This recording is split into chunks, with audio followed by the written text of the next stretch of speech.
kita di mata pelajaran Pendidikan Agama Islam dan Budi Pekerti kelas 7 semester 1 dengan saya Bu Makfia, SPDI. Nah, untuk mengawali pelajaran, mari kita membaca ta'awudz dan surat Al-Fatihah dan juga doa sebelum belajar. Berdoa mulai. A'udzu billahi minasyaitonir rajim. Bismillahirrahmanirrahim. Alhamdulillahi rabbil alamin. Arrahmanirrahim. Maliki yaumiddin. Iyyaka na'budu wa iyyaka nasta'in. Ihdinas syiratal mustaqim. Syiratal ladzina an'amta 'alaihim ghairil maghdubi 'alaihim waladdallin. Amin. Raditu billahi rabba wa bil islami dina wa bi Muhammadin nabiyyan wa rasula. Rabbi zidni ilma warzuqni fahma rahmatika ya arhamar rahimin. Bab 3, bersuci sesuai syariat Islam. Ya, di Pendidikan Agama Islam dan Budi Pekerti. Ya, peta konsep berikut ini kita harus bisa tahu beberapa materi yang nanti kita akan pelajari. Toharo dibagi menjadi 2 cabang, ada najis dan hadas. Najis dibagi menjadi 3, yaitu ada najis ringan atau najis mukhafafah, ada najis sedang, nama lainnya najis mutawasito, dan najis berat atau najis mughalladho. Dan tentunya kita akan tahu bagaimana cara mensucikan najis tersebut. Hadas, ada hadas kecil dan hadas besar. Hadas kecil dengan cara berwudu, sedangkan najis besar dengan cara mandi wajib. Betul sekali. Bila tidak ada air, kita bisa bertayamum. Nah, ada beberapa cabang lagi yang perlu kalian ketahui tentang pengertian, hukum, sebab, batalnya, syarat, rukun, dan sunnah. Akan lanjut bagaimana larang-larangannya ketika kita lagi berhadas, ya. Lanjut di lembar selanjutnya. Poin A, ketentuan bersuci. Poin B, tata cara bersuci. Poin C, menerapkan perilaku bersuci dan hikmahnya. Apa makna bersuci? Nah, kalian tahu apa makna bersuci? Ya, bersuci berasal dari bahasa Arab, yaitu toharo. Kata toharo berarti suci. Dalil tentang bersuci terdapat di surat An-Nisa, surat keempat ayat 43, dan surat Al-Anfal, surat yang ke-8 ayat 11. Macam-macam cara bersuci. Bersuci dari hadas, hadas kecil, hadas besar. Bersuci dari najis, ada najis mukhafafah atau najis ringan, najis mutawasito atau najis sedang, najis mughalladho atau najis berat. Hadas dan cara mensucikannya. Hadas adalah suatu kondisi di mana seseorang dalam keadaan tidak suci menurut ketentuan syarak, tata urutan hukum Islam. Hadas dibagi menjadi 2 macam, yaitu hadas kecil dan hadas besar. Hadas kecil merupakan hadas yang disebabkan oleh hal-hal berikut. keluarnya sesuatu dari dubur atau anus dan kubul atau kemaluan. Menyentuh dubur dan kubul dengan telapak tangan. Hilang akalnya karena tidur, epilepsi, gila, dan mabuk. Bersentuhan antara kulit perempuan dan lelaki yang bukan muhrim. Mohon maaf ya, agak berisik karena sebelah rumahnya Bu Fia lagi perbaikan rumah ya. Mohon dimaklumi ya. Sudah tahu ya poin-poin tentang keluarnya sesuatu dari dubur atau anus dan kubul atau kemaluan? Sudah paham ya sampai bersentuhan antara kulit perempuan dan laki-laki? Nah, ini ada pertanyaan dari salah satu siswa. Bu, bagaimana kalau kita itu bersentuhan bukan muhrim, tapi kita merasa bahwasanya yang kena itu bukan kulit, melainkan jari kuku kita yang kena? Apakah batal? Tentu tidak batal kalau kena kuku ya, kuku jari kita ya. Nah, kulit kita bersentuhan dengan alas atau dinamakan lengan tangan, apakah batal? Tentunya tidak.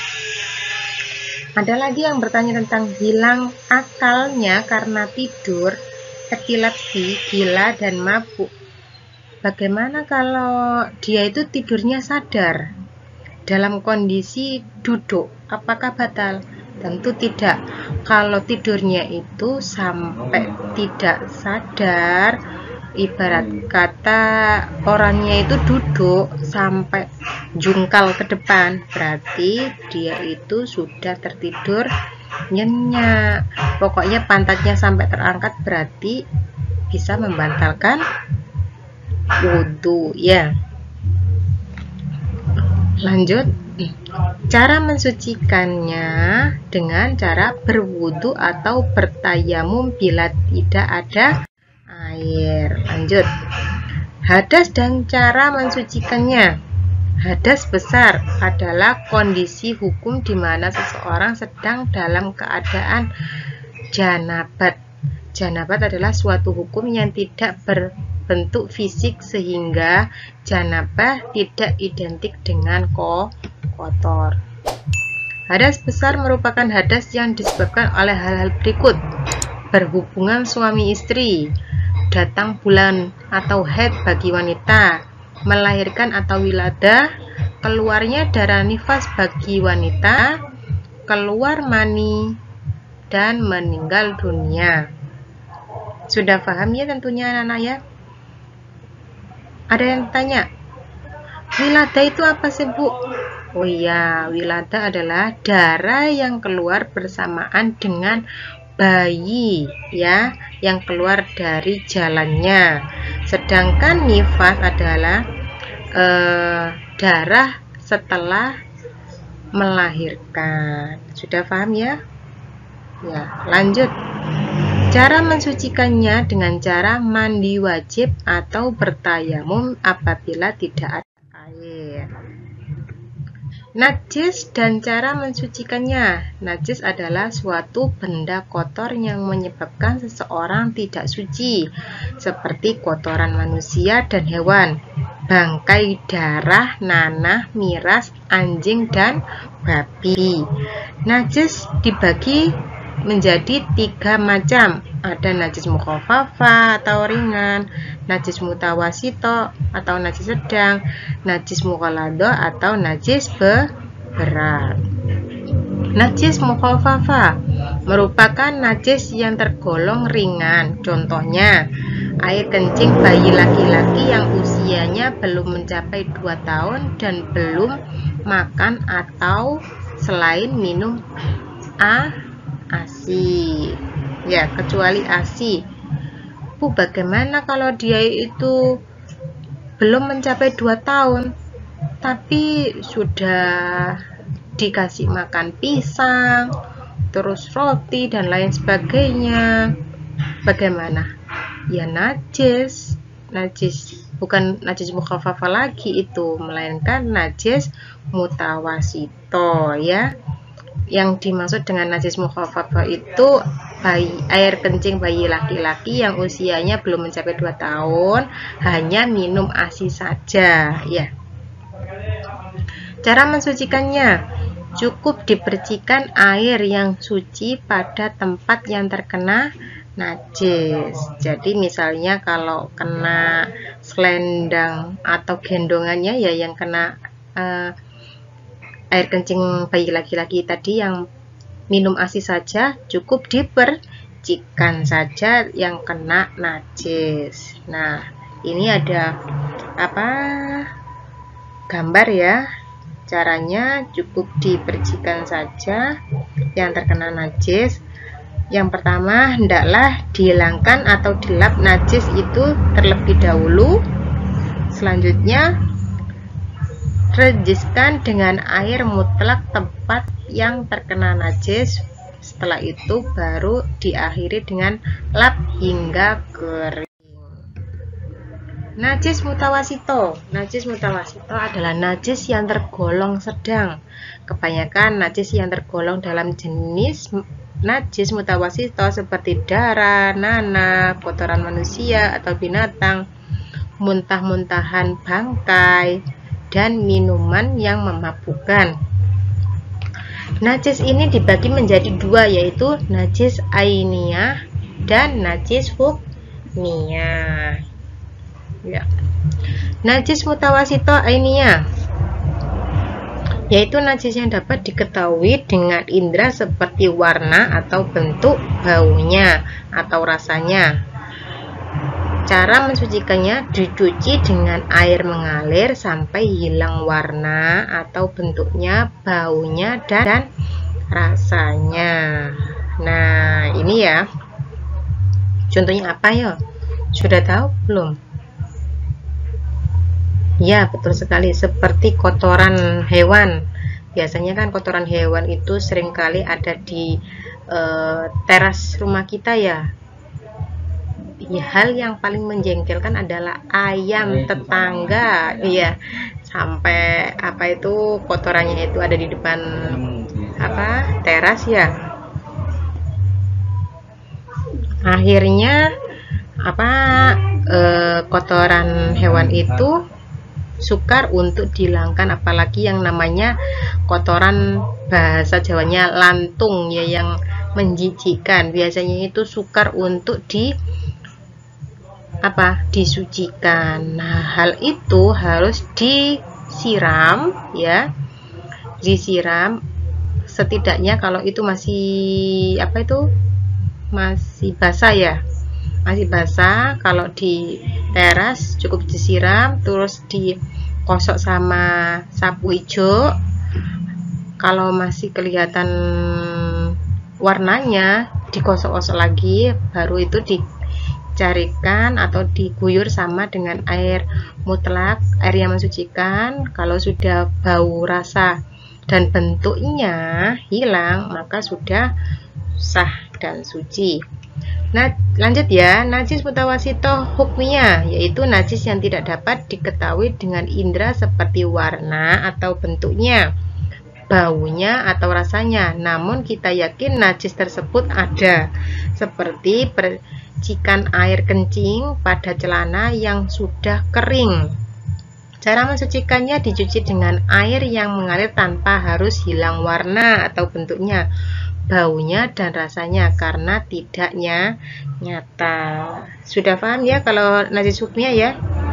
Memang kita itu kalau lagi keluar rumah, entah pakai sepeda motor ya, apalagi sekarang musim penghujan, seringkali kita itu tadinya habis kehujanan terus kena percikan najis, terus sudah kering kan nggak kelihatan, tapi kita yakin tadinya itu sudah kena percikan najis. Nah, itu nggak usah melihat bentuknya atau warnanya, tapi kita tahu bahwasanya tadi kita kena najis. Apalagi seringkali